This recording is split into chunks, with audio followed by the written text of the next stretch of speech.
A story has been circulating since 1989 regarding a terrible American atrocity that, if true, would have been one of the worst war crimes of the 20th century.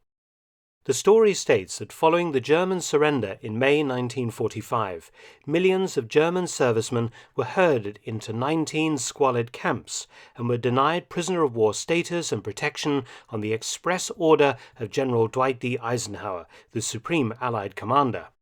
Over a period of 4 months, the Americans starved up to 1 million of these Germans to death. The story has become known by the collective name for the camps, Rhine Meadows, and it is all over the internet. However, this theory will not be found in many history books, and here's why. As I said, this amazing claim only surfaced in 1989, 44 years after the events, and originated from one source and only one source, a Canadian novelist. Note I say novelist and not historian, by the name of James Back. In early 1945, about half of all Germans who surrendered in the West did so to US forces. The other half surrendered to the British and the French. In late March 1945, during the breakout into the centre of Germany, the numbers of German prisoners increased to the point that the British stopped accepting new POWs into their camps, which were full, and the British, whose resources were much less than the Americans, were struggling to feed and house them. Eisenhower had no choice but to accept these excess prisoners into US captivity, leading to the creation of the so-called Rheinwiesenlager, or Rhine Meadows Camps. Interestingly, the Rhine Meadows camps were run by German troops. Apart from a small US staff, even the armed sentries were provided by German Army military police, the Feldgendarmerie, which was the last part of the wartime German army kept under arms until June 1946.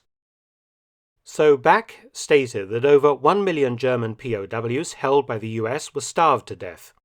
He made this claim in his book, Other Losses. His argument was at war's end, the US held 2.87 million German POWs. Later US documents state that they actually held 1.8 million, and reported that 900,000 fewer daily rations would be needed. From this discrepancy, Back asserted that the US had starved almost 1 million to death and then covered this fact up. However, Back had simply misinterpreted the real figures. How the figures were arrived at caused some confusion. German POWs were held in the US rear area, designated the Communication Zone, or in American the COMZ. The correct figures can easily be found as COMZ transferred prisoners between the occupying powers. In total, the US, Britain and France held 3.1 million Germans. In order to explain the nearly 1 million deaths, Back claimed that the Americans invented the term Disarmed Enemy Forces, DEF, a category that placed German POWs outside of the Hague Conventions on the treatment of prisoners and was in effect an illegal move by the US. The category DEF was used at war's end by the Allies for several reasons. Many Germans actually surrendered just after the war had officially ended, and therefore could not be called prisoners of war. At that time, the German government had ceased to exist. There was at this stage no government which represented the German people. The Allies had assumed that position. Prisoner captures and imprisonment could no longer be reported through the International Red Cross to the German government, as had been the case during the war. The category DEF included large numbers of Volkssturm, Home Guards, and Hitler Youths.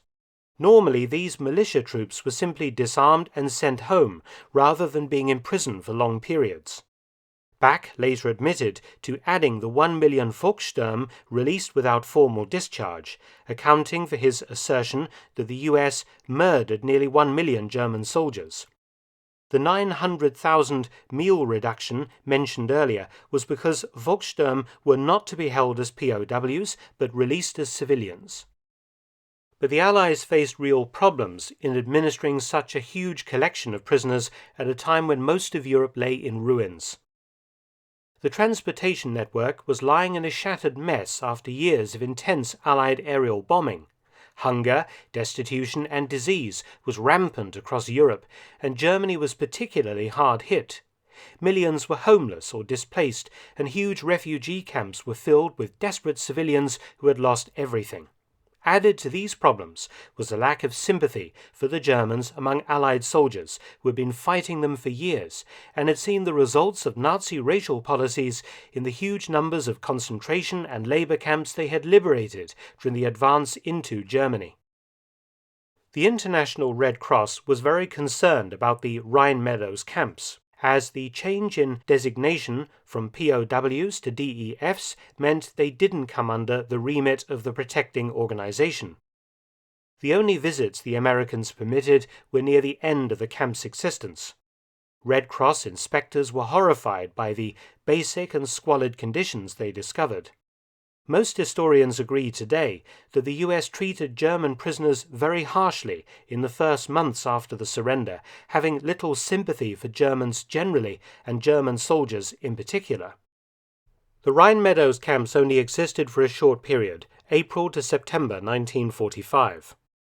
In 1969, 20 years before Bach's sensational book, the U.S. Army Medical Department conducted an investigation from the angle of preventing disease amongst prisoners of war in the future. Far from discovering a deliberate policy of mass murder, their report highlighted several points, including having too many POWs to deal with, insufficient food and water supplies in April and May 1945, the former causing malnutrition and leading to some 3,053 deaths. That remains the US figure today. In 1972, the West German Federal Ministry of Displaced Persons, Refugees and War Victims launched its own investigation of the Rhine Meadows camps, led by Erich Maschke, a former Nazi and a prisoner of war in Soviet captivity and an historian. His research discovered plenty of atrocities committed by Allied troops against German prisoners.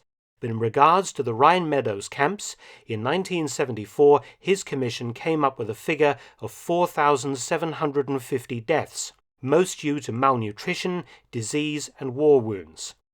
This figure came from documents, interviews with locals and former camp inmates. Either way, out of nearly 2 million German soldiers held in these camps, these figures are very low death rates, even though the Allies faced a food crisis in April and May 1945, when rations for German prisoners were reduced to 1,500 calories a day, a level close to malnutrition. The Allies stated they planned to feed the Germans 2,600 calories per day, but this proved to be logistically impossible. Eisenhower had foreseen these problems. On the 14th of February 1945, he had contacted the Allied governments saying that he feared a severe shortage of food throughout Europe when the war ended. He even talked about a famine. Eisenhower stated that he had no food reserves with which to feed the Germans, displaced persons, and the Allied civilian populations of countries liberated from German occupation. He made an urgent request for immediate food supplies from Britain, a nation already struggling under severe food rationing for years. It is interesting to note that the camps were run and administered by German soldiers under Allied supervision, with typical German efficiency. Though food was initially in short supply, these problems were resolved, and huge numbers of men were processed and released into civilian life, clearing over 2 million prisoners by September 1945. So let's look at these releases in more detail. Though the camps remained in use for about 5 months, hundreds of thousands of prisoners, as I said, were released. Why? Because there was huge demand for certain trades and professions desperately needed to help rebuild Germany. For example, 3 of the camps, including one at Remagen, was closed in June 1945 as all their prisoners had been released. Also in June, 2 of the camps were transferred to British control as they were located in the new British occupation zone of Germany. A deal was then made with the French government to stop releasing German prisoners and instead force them to labor in France, assisting with reconstruction. Just over 182,000 remaining POWs in the camps were then handed over to the French. One camp remained open at Bretzenheim until 1948, used as a transit camp for German prisoners returning from forced labor in France. Since the US Army Commission and the West German Commission to examine the numbers of deaths in the Rhine Meadows camps, Other commissions have also examined these figures, and also James Back's figure. Interestingly, the West German Maschke Commission concluded also that many of the thousands of German POWs apparently missing from the records either died in combat on the Eastern Front, where fighting continued for many days after the end of the war, or died in Soviet captivity. Modern German historians who have studied the Rhine Meadows Camps controversy have come up with mortality figures of up to 22,000 dead, which still falls very far below James Back's figure of almost 1 million. Back's figures and the documents and methodologies he used was studied by a panel of US and German historians, including Stephen E. Ambrose of Band of Brothers fame, who was director of the Eisenhower Center. The conference concluded that Back had misunderstood, misinterpreted, or ignored relevant documents, and his figures were actually impossible. What we can conclude about the Rhine Meadows issue is obvious. The US Army did not deliberately maltreat and murder almost 1 million German prisoners. No evidence for this has been found by several different groups that have investigated, and Back's claims are not taken seriously by anyone in the field of World War II prisoners of war. It is a revisionist theory that has gained popularity on the internet alongside many other World War II fairy tales that are at variance with documentary evidence and often common sense. But we can say that the camps were harsh places, and not America's finest moment in World War II or thereafter, a combination of logistics problems mixed with official neglect and hatred that ended up killing several thousand German prisoners, anywhere between just over 3,000 and 22,000 died.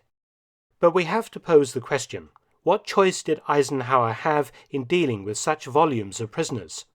They couldn't be sent to Britain, the Allies couldn't initially feed them properly due to their own very successful bombing of the transportation infrastructure, and they considered helping Allied nations liberated from the Germans to be a higher priority. Under those circumstances, it is actually surprising that more Germans didn't actually die. Thanks for watching. Please subscribe and share, and also visit my audiobook channel, War Stories with Mark Felton. You can also help to support both of my channels at PayPal and Patreon, details in the description box below.